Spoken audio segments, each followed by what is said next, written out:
right, hello everybody. Today, like Henry just mentioned, I'm going to be talking about how young children's jokes provide insight about socio-cognitive development, and this work is done in collaboration with Dr. Daniela O'Neill and Dr. Penny Pexman. So, humor is a human universal experience that plays an important role in stress, coping, social bonding, learning, and creativity. Yet, there's little research on how humor is produced in the first place. Humor is both cognitive and social in nature. It's social in that jokes are crafted for an audience and rely on a shared understanding. And it's cognitive in that humor depends on a cognitive understanding of norms and how those norms can be violated. And because humor draws on both cognitive and social capacities, different types of humor may reflect different stages in socio-cognitive development. Although comprehending humor and producing humor occur within social contexts, they involve distinct processes. Comprehending humor requires detecting incongruity, interpreting a partner's humorous intent, and recognizing a playful context. In contrast, producing humor additionally involves a motivation to provoke laughter and influence others' mental states, making it even more closely tied to socio-cognitive development. But surprisingly, little is actually known about children's humor production.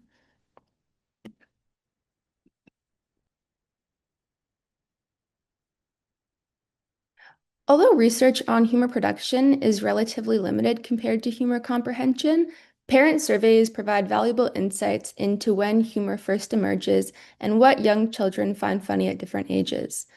One particularly informative study that involved a new parent report measure is the Early Humor Survey, developed by Hoicka and Akhtar. This is a parent report measure. It's designed to assess humor development from 1 to 48 months. Their findings suggest that humor is already present within the first year of life, with over half of infants reported to appreciate humorous behaviors such as peekaboo, tickling, funny faces, and other playful bodily actions. Between about 12 to 24 months, many children begin to appreciate teasing, scaring others, and acting like something else, and humor related to taboo topics. From roughly 24 to 36 months, humor appreciation becomes increasingly complex and begins to reflect advances in language, including mislabeling, making up nonsense words, and mixing up concepts. And by around 48 months, some children begin to appreciate humor that plays with social rules, tricking others, and early forms of wordplay. And this work suggests that humor is a complex developmental process that changes substantially across few years of life. Another important class of humor involves ironic language, where speakers intentionally convey meanings that differ from the literal interpretation. Common forms of ironic language, according to Gibbs, include sarcasm, jocularity, hyperbole, understatement, and rhetorical questions. These speech forms have a common function in that speakers use them to convey an attitude and to highlight a discrepancy between expectations and reality. Research on children's understanding of ironic language suggests that it's a relatively late developing ability. Most studies indicate that irony is not reliably understood until around 4 years of age. Despite a large body of research on irony comprehension in both children and adults, far less is known about how children actually produce ironic language. Existing evidence is limited and largely qualitative. For example, studies have reported that 4 and 5-year-old children sometimes use hyperbolic language in conversations with peers. But these studies do not provide estimates of how frequently such language occurs, and there are very few documented examples of other forms of irony. While these findings suggest that while children clearly begin to engage with ironic language use during early childhood, our understanding of what earlier humor behaviors might serve as developmental precursors remains surprisingly limited. Several theories propose mechanisms underlying irony, including echoic mention and pretense, but the developmental precursors remain unclear. Researchers interested in early pragmatic development often rely on parent report measures that capture children's communication across everyday settings. One such tool is the language use inventory. The language use inventory is a standardized parent questionnaire designed to assess early language use and pragmatics in children 18 to 47 months of age. This questionnaire was created by Daniela O'Neill and published in 2009. Monthly norms from 18 to 47 months were developed for the Louis from a sample of 3,563 Canadian children from over 550 communities in all provinces and territories across Canada. Parent report has been shown to be accurate, valid, and reliable, particularly when assessments focus on current and emerging behaviors and user recognition format. And the Louis meets these criteria. Parent report is especially well suited for assessing pragmatic language because parents observe their children's communication across a wide range of everyday situations, which are contexts that are difficult to capture in structured testing environments. The Louis also includes open-ended questions, asking parents for a current example of what their children might do to tease them/others in a funny or friendly way or to make them/others laugh. These responses are incredibly rich because they provide naturalistic examples of children's humor behaviors in their everyday environments. However, these open-ended responses have not previously been analyzed. This presents us with a unique opportunity to examine the forms that children's humor production takes place during early development. So one main goal of the current study was to take advantage of this large cross-sectional data set by categorizing the different forms of humor children produce. By examining 3,563 parent responses to open-ended humor examples on the Louis, noting the absence or presence of a response, and entering all written responses into a database for subsequent coding. To do this, we used an inductive bottom-up approach, first examining responses to identify recurring humor patterns. We then drew on existing frameworks from prior research while also creating new categories where needed. This resulted in a coding scheme that was somewhat more fine-grained than those used in previous work. The second goal was to examine how different forms of humor emerge across development. Because the Louis provides age information at a relatively fine-grained level, this allowed us to examine how frequently each humor type was reported across age and to identify um, sorry, and to identify the different types of jokes that children had made. So in total, we had 2,635 text responses entered into the database, and this included children between 18 to 47 months of age. A total of 23 distinct humor categories were identified in our coding scheme, including those from Gibbs classification that appeared in our dataset. Because some parents listed more than one example of their children's jokes, each example was coded separately as its own joke. Sometimes a single joke would also fit into more than one category. For the purposes of this presentation, I'll focus on talking about the categories that are most theoretically relevant to our research study. One thing we'll note just before we begin is that when parents were asked to provide the types of jokes that their children make, some parents left this prompt blank. Here on the x-axis, you can see that the data is grouped into 5 6-month age bands covering the full age range from 18 to 47 months of age. And on the y-axis, we have the number of children whose parents did not report a joke. As we can see here, the graph is showing us that the instances of parents not reporting a joke decrease with age. It may be that younger children may joke less often, or their humor may be harder for parents to identify as jokes.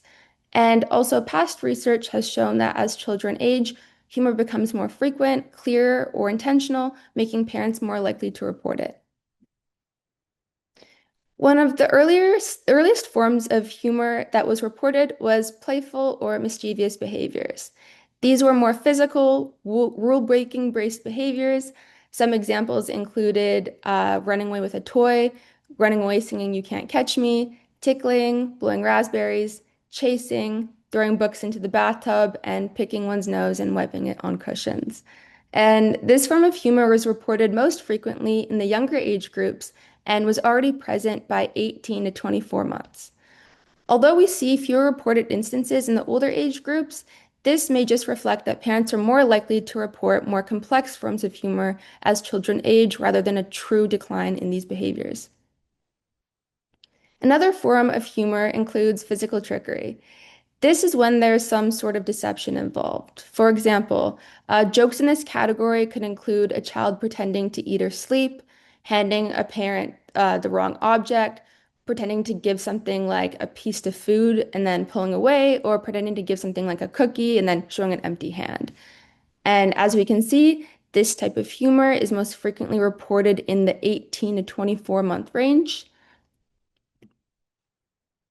In contrast to physical trickery, we see the number of instances of reported verbal trickery increase as children get older.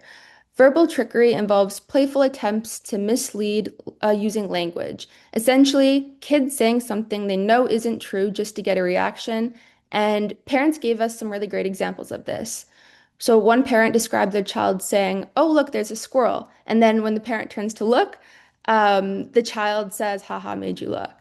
Another parent had said that their child told them that they had pooped their pants, and when the parent jumped up to check, the child started laughing, saying, "I'm just teasing." Other examples include saying no when the answer is yes, or intentionally just giving misleading answers. We saw examples like children playing I Spy, but deliberately changing the color they chose, which playfully disrupts the expectations of the game and creates humor through verbal misdirection. Playing with convention refers to moments where children deliberately violate social rules or expectations, but in a playful way. For example, saying bless you after passing gas, answering dinosaurs when asked what they want for breakfast, or jokingly calling the parent by their first name instead of mom or dad. It also includes role reversals, like a child announcing, "I'm going to work and mommy is going to daycare." We see a few instances in the 18 to 23-month mark and an increase in the reported instances at the 30 to 35-month mark. Another form of verbal humor we observed was immediate echoing, essentially playful mimicry. This is when children immediately repeat what someone has just said, often with a smile or exaggerated tone, almost as if they're mockingly mirroring the speaker. Once again, we see a few instances in the 18 to 23 and 24 to 40, 29-month range age bands, but an increase in reported instances at the 30 to 35-month mark. Next, we have name calling or teasing. So this category captures intentional provocation. So that's clearly playful. The child might be saying something slightly insulting, but in a way that signals humor rather than hostility. For example, saying, "Mommy, you are such a silly head. Daddy, you stink," or "My brother belongs in the garbage." We also saw things like, "You're poopy," or commenting, "Your clothes are too funky for you, mommy."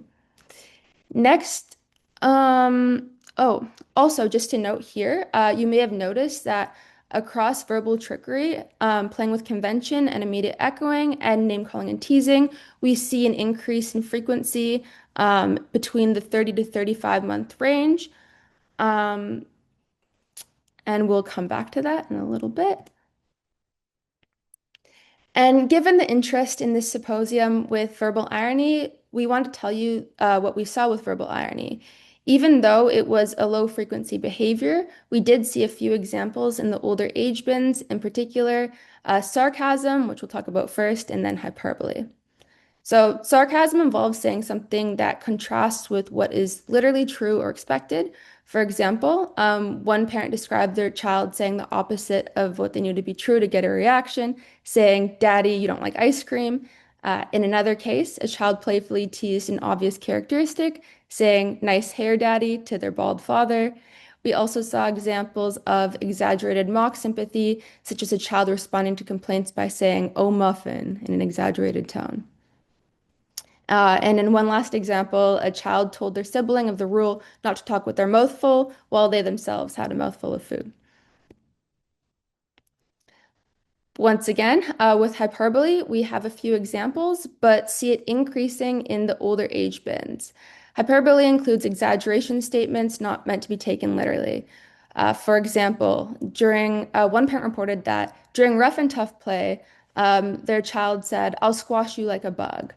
Another parent reported that the child announced, "I'm going to throw you in the garbage." Another child, while pushing a sister on the swing, proudly declared, "I'm going to push you to the moon." One parent reported that their child gleefully claimed that they were going to also stink them out of the bathroom. And here we have some of the most commonly reported humor categories across the different age bins of development. So in the 18 to 23 month age bin, we see that the most commonly reported humor type was playful and mischievous acts that we referred to earlier. That was like throwing couch cushions, running away, tickling. Then we have face and body acts, which is making silly faces, things like that, or dances. And then object location congruity, which would be something like putting a shoe on a head. So that was most popular in the 18 to 23 months. In the 24 to 29-month age bin, the most commonly reported type of humor was face and body acts. Second was playful and mischievous acts. And then third, once again, was object location incongruity. In the 30 to 35 month mark, the most commonly reported humor type was teasing and name calling. Then there was face and body acts. And then third was playful and mischievous acts. In the 36 to 41 month age bin, we see teasing and name calling being the most frequently reported humor type, then face and body acts, and then canonical jokes, which is a type of joke that involves some sort of script, like a knock knock joke or why did the chicken cross the road? And then in the 42 to 47 month category, we see that canonical jokes was the most commonly reported type of joke. Then we had teasing and name calling, and then face and body acts. So the purpose of this study was to provide an initial examination of the types of humor that children produce. Our findings suggest that children first produce predominantly physical forms of humor. This pattern is consistent with a study done by Hoicka and colleagues in 2021, who found that physical types of humor, such as tickling, funny faces, and playful physical interactions, tend to cluster together and is more characteristic of early developmental periods. In our data, we similarly observed that physical trickery, playful mischievous behaviors, and face and body acts, which we didn't show, but like I said before, include things like funny faces and silly dances, appear as some of the earliest forms of humor, likely potentially reflecting advances in motor development. Earlier forms of verbal humor include verbal trickery, playing with convention, and immediate echoing. These were reported as early as 18 to 23 months, but all increase in their reported frequencies at the 30 to 35 month mark. One possible interpretation is that they reflect forms of humor that are relevant to irony production. Verbal trickery appears earlier than forms like sarcasm and involves deliberately saying something that is not true in order to provoke a reaction.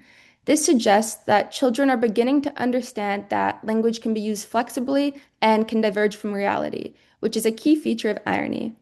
Although we cannot conclude that verbal trickery directly develops into irony, it may reflect an early functional shift in how children use language socially. Playing with convention involves humor that violates social expectations, such as role reversal, absurd statements, or deliberately giving dispreferred answers. This category may be particularly interesting in relation to theories that emphasize pretense as a mechanism underlying irony, where speakers adopt alternative roles or perspectives. Immediate echoing may relate to theories of irony that emphasize echoic mention, where speakers repeat or reference prior utterances to convey meaning. While immediate echoing in early childhood likely does not carry ironic intent, it reflects sensitivity to others' speech and the ability to reproduce it for social effects. This suggests that echoic humor may represent an adjacent or foundational communicative behavior rather than a direct precursor to irony. Name calling and teasing was reported as one of the most frequent forms of humor, peaking between 30 and 41 months. This pattern suggests that teasing may represent a particularly salient form of social humor. Our teasing category somewhat resembles Gibbs' notion of jocularity, which involves statements intended to playfully target another person. However, our category was broader and likely included instances that varied in intentionality, making it difficult to determine whether all examples were intended to be humorous. Importantly, teasing was reported as early as 18 to 23 months and increased steadily across age, suggesting that children begin experimenting with socially directed humor relatively early in development. Sarcasm and hyperbole were relatively infrequent in our data set. Instances of sarcasm were observed as early as the 24 to 29-month range, suggesting that the production of sarcasm may begin to emerge as early as 2 months, although it appears to be very rare at this stage. Because our prompt was open-ended, it's possible that we captured early, spontaneous instances of sarcasm that might not emerge in more structured tasks. Together, these findings suggest that while some forms of irony may begin to emerge early, their use remains limited during this developmental period. There are a few important limitations to note. Because this study is cross-sectional, we cannot examine developmental change within individual children, and longitudinal work would be needed to address this. We also did not code for intentionality, so we cannot determine whether children intended their behavior to be humorous, though social feedback likely still plays an important role in learning. And finally, because the data are based on parent report, they likely reflect memorable examples rather than true frequency. All right, thank you very much.